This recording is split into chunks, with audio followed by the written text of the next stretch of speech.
ये कहानी है प्यार, धोखे और खूनी लालच की, जिसने एक नवविवाहित जोड़े के जीवन को मात्र 15 दिनों में तबाह कर दिया। एक ऐसी वारदात जहां दुल्हन ही अपने पति की हत्या की मास्टरमाइंड निकली। करोड़ों की संपत्ति का लालच ऐसा चढ़ा कि उसने शादी की मेहंदी सूखने से पहले ही अपने हाथों को पति के खून से रंगने की साजिश रच डाली। कहानी उत्तर प्रदेश के औरैया जनपद से है। औरैया के दिव्यापुर के रहने वाले 21 साल के दिलीप की जिंदगी में खुशियां आई थीं। 5 मार्च 2025 को ही उसकी शादी फपूंद की रहने वाली प्रगति यादव से हुई थी। दिलीप का परिवार हाइड्रा और क्रेन के बड़े कारोबारी थे। उनके पास 20 से ज्यादा ऐसी मशीनें थीं जो पूरे इलाके में उनके रसूख और दौलत की गवाही देती थीं। बात 19 मार्च की है।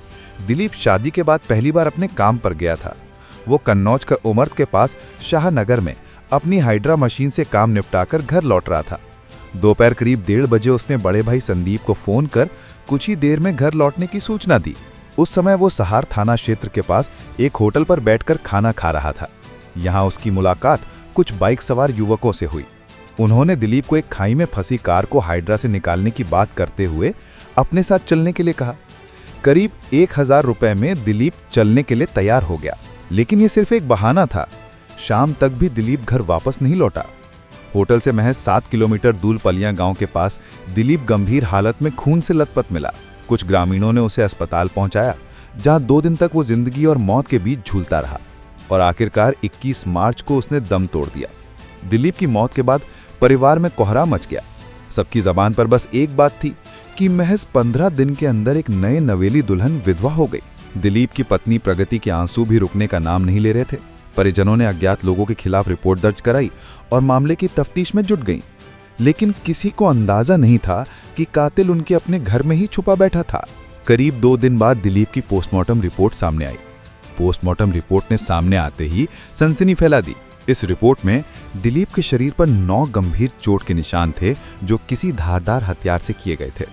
और सबसे चौंकाने वाली बात, उसके सिर के पीछे 315 बोर की पिस्टल से गोली मारी गई थी। यह स्पष्ट था कि यह एक सुनियोजित हत्या थी। पुलिस ने अब गहनता से अपनी जांच शुरू की। घटनास्थल के 7 किलोमीटर के दायरे में लगे सीसीटीवी फुटेज खंगाले गए तो एक फुटेज ने पुलिस को चौंका दिया। उसमें दिलीप कुछ युवकों के साथ बाइक पर जाता हुआ दिखाई दिया। इस फुटेज के सहारे पुलिस पहले उन युवकों तक पहुंची और फिर सुपारी किलर रामजी नागर उर्फ चौधरी तक, जिसके खिलाफ पहले से ही 10 आपराधिक मामले दर्ज थे। रामजी की गिरफ्तारी और पूछताछ ने पूरे मामले से पर्दा हटा दिया, क्योंकि हत्या की असली मास्टरमाइंड कोई और नहीं बल्कि दिलीप की नवविवाहित पत्नी प्रगति निकली। अब पुलिस सीधे दिलीप के घर पहुंची।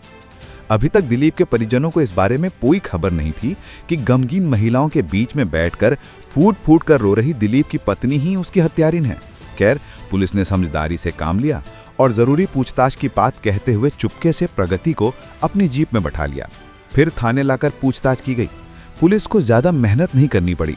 1-2 फटकार के बाद ही प्रगति तोते की तरह अपने आप ही सब कुछ बताने लगी। पुलिस अधीक्षक एसपी अभिजीत आर शंकर ने खुलासा किया कि प्रगति ने यह खूनी खेल शादी से पहले ही रच लिया था। पूछताछ में प्रगति ने बताया कि उसके घर वालों ने उसकी मर्जी के खिलाफ दिलीप से शादी करवाई थी। वो पिछले 4 साल से अनुराग यादव नाम के एक ट्रैक्टर ड्राइवर से प्यार करती थी, जिसका घर फपून में उसके घर से मात्र 500 मीटर दूर था। जब प्रगति की शादी तय हुई तो अनुराग ने विरोध किया, लेकिन प्रगति ने उसे शांत कराया। उसने भरोसा दिया कि शादी के बाद वे दिलीप की हत्या कर देंगे और फिर उसकी करोड़ों की संपत्ति पर कब्जा करके दोनों साथ रहेंगे। दिलीप करोड़पति कारोबारी था, जबकि अनुराग एक सामान्य ट्रैक्टर ड्राइवर। प्रगति की आंखों में दिलीप की संपत्ति का लालच भर चुका था।